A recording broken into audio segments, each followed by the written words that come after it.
यो रेडियो नेपाल हो। अब रत्नावली शर्माबाट समाचार सुन्नुहोस्। शुरूमा प्रमुख समाचार।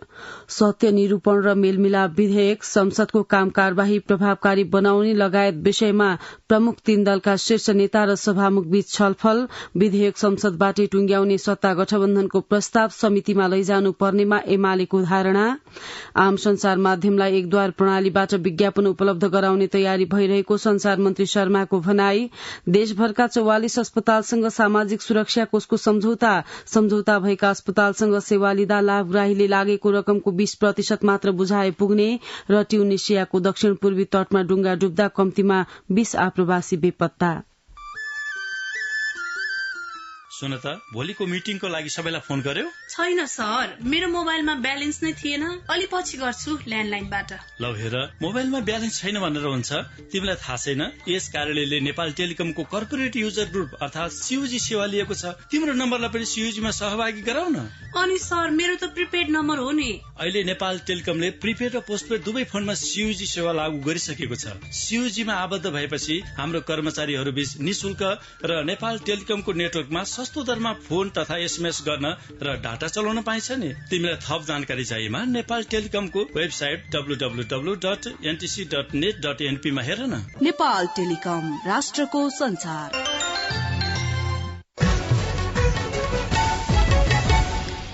अब समाचार विस्तारमा। सत्ता साझेदार दुई दल र प्रमुख प्रतिपक्षीका शीर्ष नेता बीच संसदको काम कार्यवाहीलाई प्रभावकारी बनाउने विषयमा छलफल भएको छ। सभामुख देवराज घिमिरेले आफ्नो कार्यालय सिंहदरबारमा हिजो बोलाउनु भएको बैठकमा प्रधानमन्त्री पुष्पकमल दाहाल प्रचण्ड, नेपाली कांग्रेसका सभापति शेरबहादुर देउवा र नेकपा एमालेका अध्यक्ष केपी शर्मा ओली बीच छलफल भएको हो। छलफलमा संसदमा विचाराधीन रहेका सत्य निरूपण तथा मेलमिलाप आयोग सम्बन्धी विधेयक, संवैधानिक परिषद सम्बन्धी विधेयक तथा सम्पत्ति शुद्धिकरण सम्बन्धी विधेयक अगाडि बढ़ाउने बारे कुराकानी भएको प्रधानमन्त्री पुष्पकमल दाहाल प्रचण्डले जानकारी दिनुभयो। संवाद गरेर सदनभित्रको खास गरी यो टीआरसीसँग सम्बन्धित विधेयक र संवैधानिक परिषदसँग सम्बन्धित विधेयक, सम्पत्ति शुद्धिकरण सम्बन्धी विधेयकलाई छिटो हामीले यसलाई टुङ्ग्याउन जरुरी छ यो राष्ट्रको निम्ति भन्ने कुरामा गम्भीर छलफल भयो। सहमति बनाउने भन्ने कुरामा त सैद्धान्तिक रूपले हामी सबै सहमतै छौं, तर यसको टेक्निकल पाटो, लिगल पाटो छ हैन। अब नियमावली पास भएको छ, त्यो अनुसारको समिति बनाउने कुरा, यो सबै बारे केही एक्सपर्ट साथीहरू, संविधानविद, कानूनविद साथीहरू, त्यो क्षेत्रमा काम गरेका साथीहरू समेत बसेर 28 गते बिहान 9:30 बजे फेरि बसेर टुङ्ग्याउने भन्ने भयो। बैठकमा प्रधानमन्त्री प्रचण्ड र नेपाली कांग्रेसका सभापति शेरबहादुर देउवाले सत्य निरूपण तथा मेलमिलाप आयोग सम्बन्धी विधेयक संसदबाटै टुंग्याउने प्रस्ताव राखे पनि प्रमुख प्रतिपक्षी दल नेकपा एमाले समितिमा लैजानुपर्ने धारणा राखेको प्रधानमन्त्रीले बताउनुभयो। दलहरूबीच 28 गते बिहान फेरि बैठक बस्ने र बीचको बाटो खोजी सहमति गर्ने समेत छलफल भएको प्रधानमन्त्रीले जानकारी दिनुभयो। बैठकबाट बाहिरिने क्रममा प्रमुख प्रतिपक्षी दल नेकपा एमालेका अध्यक्ष केपी शर्मा ओलीले सत्य निरूपण तथा मेलमिलाप आयोग सम्बन्धी विधेयक विशेष समितिमा लगेर भए पनि टुंग्याउनु पर्ने बताउनुभयो। बैठकपछि संचारकर्मीसँग कुरा गर्नुहुँदै सभामुख देवराज घिमिरेले शीर्ष नेताहरूबीच छलफल र कुराकानी हुन नसकिरहेको अवस्थामा आफूले पहल गरेको र छलफल र सहमतिबाटै अगाडि बढ़ने सहमति भएको बताउनुभयो। सभामुख घिमिरेले संसदका विषयगत समितिहरू गठन गर्ने लगायतका विषयमा समेत दलहरूबीच छलफल भइरहेको र छिट्टै निष्कर्षमा पुग्ने जानकारी दिनुभयो। उपप्रधान एवं रक्षा मन्त्री पूर्णबहादुर खड्काले नेपाली कांग्रेस कर्णाली प्रदेश सरकारमा छिट्टै सहभागी हुने बताउनु भएको छ। सुर्खेत विमानस्थलमा हिजो संचारकर्मीसँग कुरा गर्नुहुँदै उहाँले केन्द्रीय गठबन्धन अनुसार कर्णालीमा चाँडै नै कांग्रेस सरकारमा सहभागी हुने बताउनुभयो। एमालेसँगको गठबन्धन भत्काएर अर्को गठबन्धन बनाउन सफल भएको बताउनुहुँदै मन्त्री खड्काले अब छिट्टै केन्द्र तथा प्रदेश सरकारले पूर्णता पाउने पनि बताउनुभयो। उपप्रधान एवं गृहमन्त्री नारायण काजी श्रेष्ठले त्रिभुवन अन्तर्राष्ट्रिय विमानस्थल मुलुकको पहिचानसँग जोडिएकाले सुरक्षामा कुनै कमी कमजोरी हुन नदिन सम्बद्ध निकायलाई निर्देशन दिनुभएको छ। विमानस्थलको हिजो अनुगमन गर्नुहुँदै उहाँले विमानस्थलको महत्व र त्यस निकायले दिनुपर्ने सुरक्षा सेवा र वर्तमान सरकारको प्राथमिकतालाई दृष्टिगत गरी कार्य गर्न निर्देशन दिनुभयो। उप प्रधानमन्त्री श्रेष्ठलाई अध्यागमन कार्यालयका प्रमुख अध्यागमन अधिकृत रामबाबु सुवेदी, नागरिक उड्डयन कार्यालयका महाप्रबन्धक प्रमुख प्रताप बाबु तिवारी एवं सुरक्षा निकायका अधिकारीले विमानस्थल प्रशासनका चालू गतिविधि र नयाँ योजनाको आवश्यकताबारे जानकारी गराउनुभयो। संचार तथा सूचना प्रविधि मन्त्री रेखा शर्माले सरकारी विज्ञापनलाई सरकार एकद्वार प्रणालीबाट व्यवस्थापन गर्ने तयारीमा रहेको बताउनु भएको छ। नेपाल पत्रकार महासंघ काठमाडौँ शाखाको 23औं वार्षिक साधारण सभाको उद्घाटन गर्नुहुँदै मन्त्री शर्माले लोक कल्याणकारी विज्ञापन र समानुपातिक विज्ञापनलाई सरकारको न्यूनतम साझा कार्यक्रम मार्फत एकद्वार प्रणाली अनुसार लैजान नीति बनाउन लागेको उल्लेख गर्नुभयो। हामीले आम संचार ऐन बनाउँदैछौँ, मन्त्रालयमा तयारीको छलफलको चरणमा छ, मिडिया काउन्सिल बन्दैछ। त्यसै गरेर विभिन्न कानूनहरू बन्ने सन्दर्भमा यी विषयहरूलाई हामी समेट्नेछौँ र अनलाइन मिडियाहरू पनि अहिले हिजोको हाम्रो प्रिन्टेड मिडियालाई आधार बनाएर बनाइएका कानूनले अहिलेको मिडियाको क्षेत्रमा भएको विकासलाई त्यसलाई गभर्न गर्न सक्दैन। त्यो सबैलाई गभर्न गर्ने गरेर कानून बनाउन जरुरी छ। कानून बनाउने कुरामा हामी लागि नै राखेका छौँ र मन्त्रालयमा अहिले आम संचार ऐन, मिडिया काउन्सिल छलफलमा छ भने हाम्रो प्रतिनिधि सभामा गइसकेको प्रसारण ऐन अहिले प्रतिनिधि सभामा आएको छ र त्यो विषयमा पनि हामी फेरि व्यापक छलफल गरेर त्यसमा कति सुधार गर्न सकिन्छ, सुधार गरेर अगाडि बढ्ने प्रक्रियामा हामी छँदैछौँ। मन्त्री शर्माले विज्ञापनको व्यवस्थापनले न्यूनतम पारिश्रमिक नपाउने समस्या समाधान हुने विश्वास व्यक्त गर्नुभयो। वार्षिक साधारण सभाका अवसरमा शाखाले स्थापना गरेको आदर्श पत्रकारिता पुरस्कार 2079बाट वरिष्ठ पत्रकार किशोर नेपाललाई सम्मान गरिएको थियो। संस्कृति, पर्यटन तथा नागरिक उड्डयन मन्त्री सुदन किरातीले सरकारले नयाँ पर्यटन ऐन ल्याउने तयारी गरेको बताउनु भएको छ। होटल व्यवसाय महासंघ गण्डकी प्रदेशको प्रथम महाधिवेशन लाई पोखरामा उद्घाटन गर्नुहुँदै उहाँले समय सापेक्ष पर्यटन ऐन ल्याउन लागि जानकारी दिनुभयो।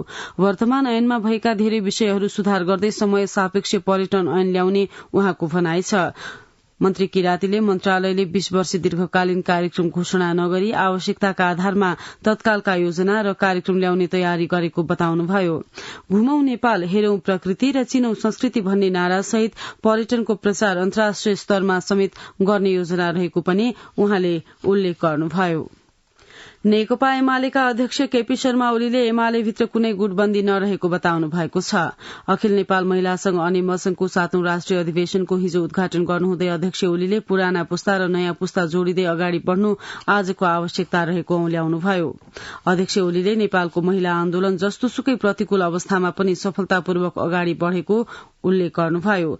हिजै राष्ट्रिय सहकारी महासंघ र भूमि व्यवस्था, सहकारी तथा गरीबी निवारण मन्त्रालयको आयोजनामा भएको तेस्रो सहकारी सम्मेलनको समापन कार्यक्रममा अध्यक्ष ओलीले अर्थतन्त्र अप्ठ्यारोमा परेका बेला जोगाउने सहकारी भएको बताउनुभयो। उहाँले सहकारी सञ्चालन गर्न नजान्दा समस्या आएको उल्लेख गर्नुभयो। कर्णाली प्रदेश सरकारका मुख्यमन्त्री राजकुमार शर्माले कर्णालीमा वित्तीय एवं प्रशासनिक संघीयता आउन नसकेको बताउनु भएको छ। राष्ट्रिय प्रगतिशील स्वास्थ्य कर्मी संगठनको प्रथम अधिवेशन उद्घाटनमा मुख्यमन्त्री शर्माले मुलुकमा राजनैतिक संघीयता आए पनि वित्तीय र प्रशासनिक संघीयता कार्यान्वयनमा आउन नसकेको बताउनुभयो। उहाँले कर्मचारी, बैंक र वित्तीय संस्थामा आज पनि केन्द्रीकृत मानसिकता लाद्ने काम भइरहेको उल्लेख गर्नुभयो। मुख्यमन्त्री शर्माले कर्मचारीले आफ्नो सेवा सुविधा लिएर प्राप्त जिम्मेवारी अनुसार जनतालाई दिने सेवा गुणस्तरीय, पारदर्शी, चुस्त, प्रभावकारी हुनुपर्नेमा जोड़ दिनुभयो। प्रधानमन्त्री तथा मन्त्री परिषद कार्यालयको आधिकारिक फेसबुक पेज सञ्चालनमा आएको छ। सरकारका कामको एकीकृत प्रचार र सूचना संयन्त्रलाई व्यवस्थित गर्न प्रधानमन्त्रीको सचिवालयले सबै सामाजिक सञ्जाललाई सञ्चालनमा ल्याउने योजना अनुरूप आधिकारिक फेसबुक पेज पुनः सञ्चालनमा ल्याइएको प्रधानमन्त्रीका प्रेस विज्ञ मनहरी तिमिल सिन्हाले जानकारी दिनुभयो। समाचार रेडियो नेपालबाट सुनिरहनु भएको छ। अब एकैछिन सूचना र सन्देश। ए नानी, तिमीले छोरीको जन्म दर्ता गरायौ? गराउला नि काकु, के को हतार छ र? राम राम राम राम, त्यसो भनेर हुँदैन नि नानी। जन्म, मृत्यु, बसाई सराई, विवाह, सम्बन्ध विच्छेद जस्ता व्यक्तिगत घटना 35 दिन भित्रमै वडा कार्यालयमा गएर दर्ता गराइहाल्नु पर्छ। व्यक्तिगत घटना दर्ता गरेपछि मात्रै सामाजिक सुरक्षा भत्ता प्राप्त गर्न, बाल बालिकालाई स्कुल भर्ना गर्न, नागरिकता, पासपोर्ट र राष्ट्रिय परिचय पत्र नम्बर प्राप्त गर्न सकिन्छ। ओहो, हो र काकु, त्यसो भए त म आजै वडा कार्यालय गएर छोरीको जन्म दर्ता गरिहाल्छु। जन्म, मृत्यु, बसाइसराई, विवाह, सम्बन्ध विच्छेद जस्ता व्यक्तिगत घटना वडा कार्यालयमा सही विवरण दिई दर्ता गराऊ। नेपाल सरकार गृह मन्त्रालय, राष्ट्रिय परिचय पत्र तथा पञ्जीकरण विभाग, सिंहदरबार, काठमाडौँ। अब बाँकी समाचार। सामाजिक सुरक्षा कोषले योगदानकर्ताको सुविधाका लागि 44 अस्पतालसँग अनलाइन सम्झौता गरेको छ। योगदानकर्ताले उपचारपछि कोषको कार्यालयमा पुगेर दावी भुक्तानी लिनु नपर्ने गरी देशभरका 44 अस्पतालसँग अनलाइन सम्झौता गरेको हो। सम्झौता भएका अस्पतालबाट सेवा लिँदा लाभग्राहीले उपचार गर्दा लागेको रकमको 20% मात्र बुझाए पुग्नेछ। अनलाइन सेवा सञ्चालन भएका अस्पतालबाट कोषले उपलब्ध गराएका औषधि, उपचार, स्वास्थ्य तथा मातृत्व सुरक्षा योजना र दुर्घटना तथा अशक्तता सुरक्षा योजना अन्तर्गतका स्वास्थ्य सुविधा लिँदा लाभग्राही पछि दावी गर्नुपर्ने झन्झटबाट मुक्त हुने कोषका सहप्रवक्ता रोहित रेग्मीले जानकारी दिनुभयो। नियमित योगदान गर्ने योगदानकर्ताले कोशी र मधेसका 9, बागमतीका 20, गण्डकीका 2 र लुम्बिनी प्रदेशका 4 गरी कोषको प्रणालीसँग जोडिएका 44 अस्पतालमा कोषको परिचय पत्र देखाएर सुविधा लिन सक्नेछन्। सैनिक कल्याणकारी बोर्डले सिप र स्वरोजगार मार्फत भूपू सैनिकको जीवन स्तरमा सुधार गर्न सञ्चालनमा ल्याएको स्वरोजगारका लागि सहुलियतपूर्ण कर्जा प्रभावकारी बन्दै गएको छ। सहुलियतपूर्ण कर्जाबाट हालसम्म 32,600 भन्दा बढ़ीले स्वरोजगारमूलक कार्यक्रम सञ्चालन गरी आय आर्जन गरिरहेका छन्। अच्युत अर्यालको रिपोर्ट। नेपाली सेना कल्याणकारी कोषबाट चाहिँ ऋण लगानी गर्ने सिस्टम सुरु भयो। 25 लाख रुपियाँ लिएर मैले यो काम गरिरहेको छु। 18 जना 22 जनासम्म कालीगरहरूलाई रोजगार दिइरहेको थिएँ। यो आवाज थियो स्वरोजगारका लागि सहुलियतपूर्ण कर्जा प्राप्त गरी जुत्ता उद्योग सञ्चालन गरेर आर्थिक स्तर उकास्न सफल भूपू सैनिक दिलीप कार्कीको। यसैगरी सहुलियतपूर्ण कर्जा प्राप्त गरी ब्युटी पार्लर सञ्चालन गरिरहनु भएकी एकल महिला सृजना पौडेल। 40 लाख भन्दा माथिको लगानीमा अहिले सञ्चालन गरिरहेको छु। कल्याणकारी बोर्डले चाहिँ जुन नीति ल्याउनु भयो त्यो चाहिँ विशेष गरेर पनि एकल महिलाहरूलाई चाहिँ र उनीहरूका परिवारहरूलाई चाहिँ जीविकोपार्जन गर्नको लागि चाहिँ एकदमै राम्रो भएको छ। सिप विकास गरी व्यवसाय सञ्चालन गरेर उल्लेख्य आय आर्जन गर्न सक्षम यी त केही प्रतिनिधि उदाहरण हुन्। कल्याणकारी बोर्डले नेपाल इन्भेस्टमेन्ट मेगा बैंकसँगको सहकार्यमा सञ्चालित कर्जा कार्यक्रमबाट आफ्नो व्यवसायिक क्षमता अभिवृद्धि गरी स्वरोजगारमूलक परियोजना सफलतापूर्वक सञ्चालन गर्न सकुन् भन्ने उद्देश्यले कल्याणकारी बोर्ड तथा अन्तर्गत हिताधिकारी कल्याण केन्द्रको नियमित वार्षिक कार्यक्रम अनुरूप उद्यमशीलता र व्यावसायिक सिप विकास तालिम कार्यक्रमहरू विभिन्न जिल्लामा सञ्चालन हुँदै आएको नेपाली सेनाले जनाएको छ। बैंकले हालसम्म 7 अर्ब 20 करोड़ नेपाली सेना कल्याणकारी कोषका प्रमुख समन्वयकर्ता अवकाश प्राप्त मानार्थ उपरथी धनीदास कार्की। कार्यक्रममा सहभागी हुनको लागि मुख्यतया आफूले सञ्चालन गर्ने व्यवसाय विधिवत रूपमा दर्ता गरेर प्यान नम्बर लिनुपर्छ। बिमा चाहिँ अनिवार्य रूपमा गर्नुपर्छ र आफूले सञ्चालन गर्ने व्यवसायको प्रपोजल पेश गर्नुपर्छ। शिक्षा, स्वास्थ्य, सिप तथा स्वरोजगार र सुविधा एवं सहुलियतको क्षेत्रमा कार्य भइरहेको बताउनुहुन्छ नेपाली सेनाका प्रवक्ता सहायक रथी कृष्ण प्रसाद भण्डारी। सकल दर्जा र तिनका आश्रित परिवारहरू स्वावलम्बी भएको, उनीहरूले केही न केही उद्यम गरेर आफ्नो स्थान विशेषमा योगदान दिएको, पुनः रोजगारीको खोजीमा विदेशमा दुःख गर्नलाई जानुपर्ने अवस्था नआओस् भन्ने कुरामा चाहिँ जोड छ। कल्याणकारी कोष नियमावलीको परिधिभित्र रहेर बढीभन्दा बढी लाभान्वित हुन् भन्ने उद्देश्यले सञ्चालन गर्ने लक्ष्य छ। हाल मुलुकभर भूपू सैनिक र पारिवारिक निवृत्ति भरणमा रहेका एकल महिला समेतको संख्या 97,515 रहेको छ। जीवनको महत्वपूर्ण क्षण सैनिक संगठनमा बिताएका भूपू सैनिकको आर्थिक र सामाजिक जीवनलाई सुखद तुल्याएर समाजमा मर्यादित, अनुशासित र सशक्त बनाउन स्वास्थ्य, शिक्षा, सिप तथा स्वरोजगार र सेवा एवं सहुलियत सहित स्वावलम्बनका कार्यक्रम सञ्चालन गर्दै आएको नेपाली सेनाले जनाएको छ। नेपाली कांग्रेसका महामन्त्री विश्वप्रकाश शर्माले साहित्यको फाँट राजनीतिको भन्दा विराट हुने बताउनु भएको छ। नेपाली लेखक संघ झापाले हिजो अर्जुनधारामा आयोजना गरेको साहित्य उत्सव कार्यक्रमलाई सम्बोधन गर्नुहुँदै महामन्त्री शर्माले मानवीय र भावनाको कोणबाट समाजलाई नबुझ्ने मानिस नेता हुन नसक्ने बताउनुभयो। काठमाडौँ महानगरपालिकाका प्रमुख बालिन शाहले सड़क मिचेर बनाइएका प्रहरी बिट हटाउन निर्देशन दिनुभएको छ। कानून कार्यान्वयन गर्ने प्रहरीले नै बाटो मिचेर संरचना बनाउनु गलत भएको बताउनुहुँदै उहाँले ती संरचना आफै हटाउन निर्देशन दिनुभएको हो। उहाँका अनुसार हटाउन निर्देशन दिएका प्रहरी बीटमा बालुवाटार स्थित प्रधानमन्त्री निवास अगाडि सामाखुशी, जड़ीबुटी चोक, सिनामंगल चोक, चुच्चेपाटी चोक, ढल्को, तामसी पाखा, रुद्रमती मार्ग, मैती देवी, असनचोक, न्यू रोड, पिपलबोट, धोबीचौर, देउराली क्लब, रातो पुल, बौद्ध ताहाचल, पेप्सिकोला, त्रिभुवन अन्तर्राष्ट्रिय विमानस्थल अगाडि र माछा पोखरी बीट रहेका छन्। दूतावास लगायत विदेशी नियोगका सम्बन्धमा पनि सम्बन्धित मन्त्रालयलाई काम अगाडि बढ़ाइदिन पत्राचार गरिएको उहाँले जानकारी दिनुभयो। अछामको ढकारी गाउँपालिकाकी एक महिला र उनका 5 महिने शिशु कर्णाली नदीमा मृत भेटिएका छन्। चैत्र 16 गते घरबाट उपचारका लागि मेडिकल जान्छु भनेर हिँडेकी ढकारी 4 बलाताकी 22 वर्षीय कमला धामी शिशुसहित त्रिवेणी स्थित नदी किनारमा मृत अवस्थामा भेटिएको अछाम प्रहरीले जनाएको छ। यस विषयमा प्रहरीले थप अनुसन्धान गरिरहेको जनाइएको छ। अछामका 4 विद्यालयमा अपाङ्गता भएका बालबालिकालाई निशुल्क अध्ययन गर्ने व्यवस्था मिलाइएको छ। निशुल्क अध्ययन गर्ने अवसर पाएका उनीहरू पढ़ाइका साथसाथै अतिरिक्त क्रियाकलापमा समेत सक्रिय हुने गरेका छन्। टेकराज भण्डारीको रिपोर्ट।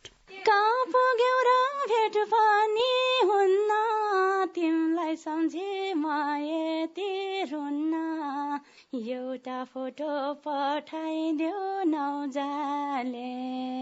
साँफेबगर 9 अछामका मनिष विक षोडशादेवी माविमा कक्षा 7 मा अध्ययनरत हुनुहुन्छ। जन्मेदेखि नै आँखा नदेख्ने रहेका उहाँ 7 वर्षदेखि नै यस विद्यालयमा अध्ययन गरिरहेका छन्। खान बस्न सहित निशुल्क अध्ययन गर्न पाउँदा मनिष खुशी छन्। सबैले माया गर्नुहुन्छ, यहाँ बसेर शिक्षा हासिल गर्नुभयो त एकदमै राम्रो लागिरहेछ। फरक क्षमता भएका बालबालिकाका लागि सरकारले स्रोत कक्षाको व्यवस्था गरी निशुल्क पठन पाठनको व्यवस्था गरेको छ। जिल्लाका जनता मावि बैलफाटा, षोडशा मावि मंगलसिन र विद्या मन्दिर मावि विनायकमा फरक क्षमता भएका बालबालिकाका लागि स्रोत कक्षा सञ्चालनमा छन्। षोडशा माविमा कक्षा 9 मा अध्ययनरत विद्यार्थी लक्ष्मी थापा 1 वर्ष छँदा मेरो आँखाको दृष्टि गुमेको हो भनेर भन्छन् गाउँमा। जब यो स्कुलमा पढ्न पाएँ अनि सरहरूको अनि यहाँ म्यामहरूको सबैको साथ सपोर्ट पाएँ। यसै स्कुलमा एउटा राम्रो टिचर भएर स्कुलमा आउने मन छ। फरक क्षमता भएका बालबालिका पढाइका साथै प्रतिभावान रहेका पाइएको छ। अतिरिक्त क्रियाकलापमा पनि अरू सरह प्रतिस्पर्धा गर्ने गरेका छन्।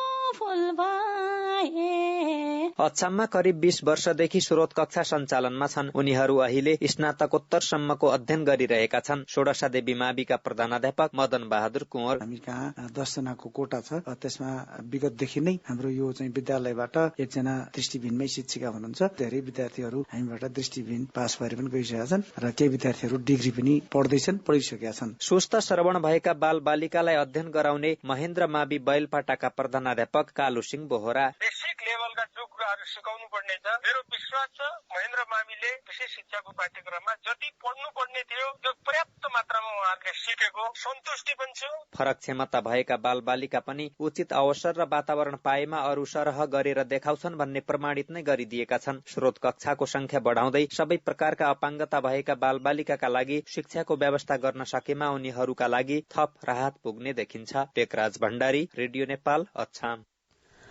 समाचार रेडियो नेपालबाट सुनिरहनु भएको छ। अब केही अन्तर्राष्ट्रिय समाचार। ट्युनिसियाको दक्षिण पूर्वी तटमा एउटा डुङ्गा डुब्दा कम्तीमा 20 आप्रवासी बेपत्ता भएको समाचार छ। सब सहारा मुलुकका कम्तीमा 37 आप्रवासी बोकेको उक्त डुङ्गा शुक्रबार राति स्प्याक्सको तटबाट युरोपतर्फ प्रस्थान गरेको स्प्याक्सको कोर्ट अफ फर्स्ट इन्स्टेन्सका प्रवक्तालाई उद्धृत गर्दै सिन्हाले जनाएको छ। बेपत्ताको खोजी कार्य जारी रहेको जनाइएको छ। भूमध्य सागरमा अवस्थित ट्युनिसिया अवैध आप्रवासीहरूका लागि युरोप जाने मुख्य प्रस्थान बिन्दुहरूमध्ये एक हो। ट्युनिसियाली अधिकारीहरूले चालेको कड़ा कदमका बावजुद पनि ट्युनिसियाली तटबाट अवैध आप्रवासन अझै बढ़िरहेको छ। उत्तरी मध्य नाइजेरियाको बेनु राज्यमा बन्दुकधारीले गरेको 2 छुट्टा-छुट्टै आक्रमणमा कम्तीमा 74 जनाको मृत्यु भएको छ। स्थानीय अधिकारी र प्रहरीले जनाए अनुसार हालैका वर्षहरूमा त्यस क्षेत्रमा हिंसा अत्यधिक बढ़ेको छ। बेनु राज्यका प्रहरी प्रवक्ताले शुक्रबार साँझ र शनिबार बिहानका बीचमा स्थानीय सरकारी क्षेत्रमा आन्तरिक रूपमा विस्थापित व्यक्तिहरूका शिविरबाट 28 शव फेला परेको जनाएका छन्। आक्रमण कसले गराएको हो भन्ने स्पष्ट हुन सकेको छैन। चीनिया सेनाले 3 दिने सैनिक अभ्यासमा ताइवानलाई घेराबन्दी गर्ने अभ्यास गरेको छ। ताइवानलाई आफ्नै प्रान्त मान्दै आएको बेइजिङले त्यस अभ्यासलाई ताइवानी सरकारलाई दिएको चेतावनीका रूपमा बाहिर ल्याएको छ। ताइवानका राष्ट्रपति चाइ इङ वेनले अमेरिका भ्रमण गरेर फर्केको केही घण्टा नबित्दै बेइजिङले सैनिक अभ्यास शुरू गरेको हो। अब आर्थिक समाचार। सहकारीको पुँजीलाई उत्पादन, प्रशोधन र बजारीकरणमा लगानी गरी मूल्य श्रृंखला विकास मार्फत आत्मनिर्भर अर्थतन्त्र निर्माण गर्नुपर्नेमा काठमाडौँमा सम्पन्न सहकारी महासम्मेलनले जोड़ दिएको छ। काठमाडौँमा शनिबार सम्पन्न तेस्रो राष्ट्रिय सहकारी महासम्मेलनले 11 बुँदे घोषणा पत्र जारी गर्दै सहकारीहरू आत्मनिर्भर अर्थतन्त्र निर्माणमा लाग्नुपर्ने ठहर गरेको छ। महासम्मेलनले वातावरण मैत्री कृषि उत्पादनमा वृद्धि, आयात प्रतिस्थापन, निर्यात प्रवर्धन र रोजगारी सृजना गर्न सार्वजनिक, निजी र सहकारी साझेदारी मोडेललाई अगाडि बढाउने घोषणा पत्रमा उल्लेख गरिएको छ। नवीन सोच र सृजनात्मकताका आधारमा सहकारी मार्फत कृषि, पर्यटन, जलस्रोत, स्वास्थ्य, शिक्षा, उद्योग लगायतका क्षेत्रमा लगानी वृद्धि गर्ने प्रतिबद्धता पनि महासम्मेलनले गरेको छ। विशिष्टीकृत सहकारी संघ मार्फत वृहत र विशिष्ट उत्पादनको विकास, कृषि र पशुजन्य क्षेत्रको प्रवर्धन एवं ठूला कृषि फार्मको स्थापना, कृषिजन्य वस्तु तथा सेवाको मूल्य तथा आपूर्ति श्रृंखला विकास गरी सहकारीको ब्रान्ड प्रवर्धन गर्ने घोषणा पत्रमा जनाइएको छ। त्यसै गरी सहकारी सदस्यहरूको बचतको सुरक्षाका लागि सहकारी क्षेत्रमा विश्वास अभिवृद्धि गर्न राष्ट्रव्यापी रूपमा जागरण अभियान सञ्चालन गर्न, सहकारी क्षेत्रको दिगोपनका लागि कानूनले परिकल्पना गरेका प्रवर्धनात्मक व्यवस्था कार्यान्वयनका लागि आवश्यक पहल कदमी गर्न र अर्थतन्त्रमा देखा परेका समस्याका कारण सहकारी क्षेत्रमा सृजना भएको तरलता संकुचनको समस्या समाधान गर्न तीनै तहका सरकारको तर्फबाट पहल गरिने पनि घोषणा पत्रमा उल्लेख गरिएको छ। सहकारी क्षेत्रको तथ्याङ्क अद्यावधि गर्ने, सहकारीको अध्ययन अनुसन्धानमा लगानी वृद्धि गरी समग्र अर्थतन्त्रमा सहकारी क्षेत्रको योगदान मापन गर्ने प्रणाली विकासका लागि पहल कदमी लिने पनि महासम्मेलनले प्रतिबद्धता व्यक्त गरेको छ। लुम्बिनी प्रदेशका मुख्यमन्त्री लीला गिरीले देशको उत्पादन, प्राकृतिक स्रोत र साधनको सही उपयोग गर्न सकेमा मात्र देशको व्यापार घाटा कम गर्न सकिने बताउनु भएको छ। अर्थतन्त्रमा देखिएको आर्थिक संकट कम गर्ने उपायका रूपमा ढुङ्गा तथा गिटी बालुवा बेच्न र वनमा रहेको काठको सदुपयोग गर्नुपर्ने उहाँले प्रस्ताव गर्नु भएको छ। पश्चिमाञ्चल यातायात व्यवसायी समिति बुटवलको 22औं साधारण सभाको शनिबार बुटवलमा उद्घाटन गर्दै मुख्यमन्त्री गिरीले हामीसँग जे छ त्यो बेच्नु पर्दछ भन्नुहुँदै उपयोगविहीन भएर बसेका भिर र पहाड़ काटेर ढुङ्गा बेच्न सकेमा व्यापार घाटा कम हुने तथा यातायात व्यवसायीले पनि ढुवानीको काम पर्याप्त पाउन सक्ने बताउनु भयो। मुख्यमन्त्री गिरीले यातायात क्षेत्रका समस्यालाई सम्बोधन गर्न आफू र प्रदेश सरकार प्रतिबद्ध रहेको जनाउनु हुँदै नीतिगत सुधारका लागि आवश्यक बुँदाहरू लिएर एउटै टेबुलमा बसेर छलफलका माध्यमबाट समस्या समाधान गर्न व्यवसायीहरूलाई आह्वान गर्नुभयो। आयोजक संस्थाका अध्यक्ष एम प्रसाद पाण्डेले विशुद्ध नेपाली निजी क्षेत्रबाट सञ्चालित सार्वजनिक यातायात क्षेत्रले रोजगारी र अर्थतन्त्रमा ठूलो योगदान पुर्याएको भए पनि राज्यको स्पष्ट कानून नहुँदा लगानी गरेका व्यवसायीहरू पलायन हुनुपर्ने अवस्था आएको उल्लेख गर्नुभयो। विदेशबाट फर्केका भोजपुरका युवाहरूले कृषि तथा व्यावसायिक बाख्रा पालन गरी राम्रो आमदानी गर्न थालेका छन्। व्यावसायिक बाख्रा पालनमा लाग्नुभएका भोजपुरका गुणराज राउतले बाख्रा पालनबाट वार्षिक 3 लाखदेखि 5 लाखसम्म आमदानी गर्दै आउनु भएको छ। विदेशमा 15 वर्ष बिताउनु भएका राउतले स्वदेश फर्केर व्यावसायिक बाख्रा पालन गर्नु भएको हो। विदेशबाट फर्केका अर्का स्थानीय खड्ग बहादुर राउतले पनि व्यावसायिक रूपमा सतुवा तथा चिराइतो खेती गर्दै आउनु भएको छ। उहाँले वार्षिक 3 देखि 5 लाखसम्म आमदानी गर्दै आएको बताउनु भयो। त्यसैगरी विदेशबाट फर्केका प्रेम बहादुर बस्नेतले पनि बाख्रा पालन गर्दै आउनु भएको छ। व्यावसायिक भएर काम गर्दा आनन्द हुने बस्नेतको भनाइ छ। आर्थिक समाचारका साथमा भुवन आचार्य। अब एउटा खेल समाचार। पेरिस ओलम्पिकको महिला फुटबल छनौटको पहिलो चरणबाट नेपाल बाहिरिएको छ। हिजो भएको दोस्रो खेलमा भियतनामसँग 2-0ले पराजित भएको नेपाल समग्रमा 7-1 को नतिजासँगै ओलम्पिक छनौटबाट बाहिरिएको हो। अब मौसम। आज देशका पहाड़ी भागमा आंशिकदेखि सामान्य बदलिरही सुदूरपश्चिम कर्णाली र गण्डकी प्रदेशका पहाड़ी भागका केही स्थान र बाँकी प्रदेशका पहाड़ी भागका 1-2 स्थानमा मेघ गर्जन सहित वर्षा हुने छ भने अन्य भागमा मौसम सफा रहने जल तथा मौसम विज्ञान विभागले जनाएको छ। गत 24 घण्टामा काठमाडौँ उपत्यकामा मापन गरिएको अधिकतम तापक्रम 28 डिग्री सेल्सियस, न्यूनतम तापक्रम 13 डिग्री सेल्सियस। अहिले बिहानको सापेक्षिक आर्द्रता 79%। आज दिउँसो काठमाडौँ उपत्यकाको अधिकतम तापक्रम 29 देखि 31 डिग्री सेल्सियसका बीच रहने अनुमान छ। काठमाडौँ उपत्यकामा सूर्योदय अघि बिहान 5:46 भयो भने सूर्यास्त भरे साँझ 6:25 हुनेछ। अन्त्यमा यस प्रसारणका प्रमुख समाचार फेरि एकपटक। संसदको काम कार्यवाही प्रभावकारी बनाउने, सत्य निरूपण र मेलमिलाप विधेयक लगायत विषयमा प्रमुख 3 दलका शीर्ष नेता र सभामुख बीच छलफल। विधेयक संसदबाट टुंग्याउने सत्ता गठबन्धनको प्रस्ताव समितिमा लैजानुपर्ने एमालेको धारणा। आम संचार माध्यमलाई एकद्वार प्रणालीबाट विज्ञापन उपलब्ध गराउने तयारी भइरहेको संचार मन्त्री शर्माको भनाई। देशभरका 44 अस्पतालसँग सामाजिक सुरक्षा कोषको सम्झौता भएका अस्पतालसँग सेवा लिँदा लाभग्राहीले लागेको रकमको 20% मात्र बुझाए पुग्ने र ट्युनिसियाको दक्षिण पूर्वी तटमा डुङ्गा डुब्दा कम्तीमा 20 आप्रवासी बेपत्ता। सुन्दै हुनुहुन्थ्यो रेडियो नेपालबाट बिहान 7 बजेको समाचार सकियो। 8 बजे अंग्रेजीमा समाचार सुन्न सक्नुहुनेछ। हवस् त, नमस्कार।